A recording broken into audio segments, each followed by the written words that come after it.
Jen here, Seven Truth versus Lie. I wanted to talk about teenage suicide today. Um,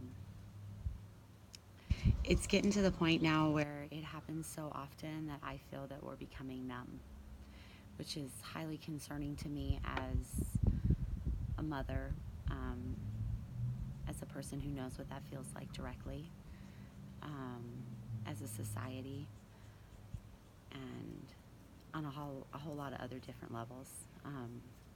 It's definitely something that deserves our attention.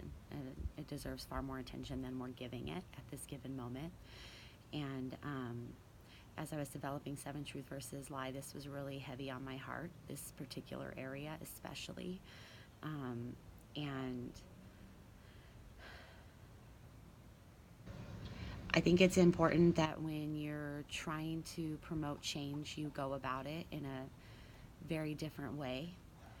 And suicide is one of those things that devastates a family, for one.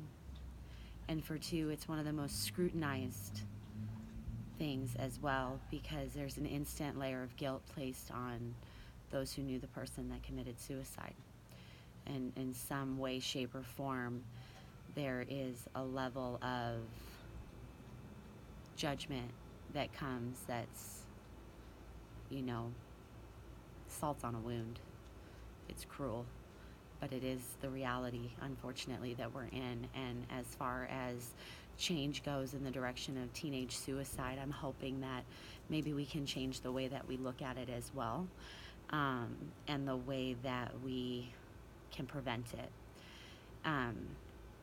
So Seven Truth versus Lie is a platform for people to share their story. And all of those things that I just listed about suicide previous are in a lot of ways the prevention of the people left behind, that are still here to talk about it.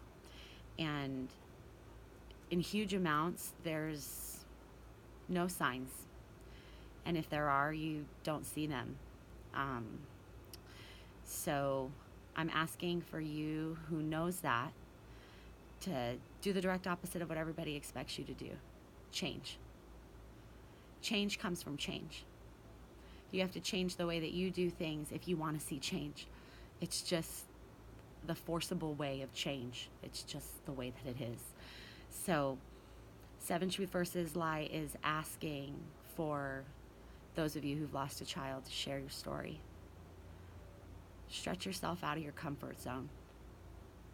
Really think about the power of your words and how maybe we need to hear voices with numbers. Maybe we need to hear mothers and fathers, brothers and sisters, aunts, uncles, grandparents, sharing that emotion, doing something different, something that's a change to force change. One's too many, and we're way past one. So share your story with Seven Truth versus Lie in regards to suicide and the loss that you've suffered. Share what led to that point. Share the help that you've tried to get your child through the system and how the system's failed you, so we can change it, so we can save lives. Out of death comes life. Remember that. Thank you.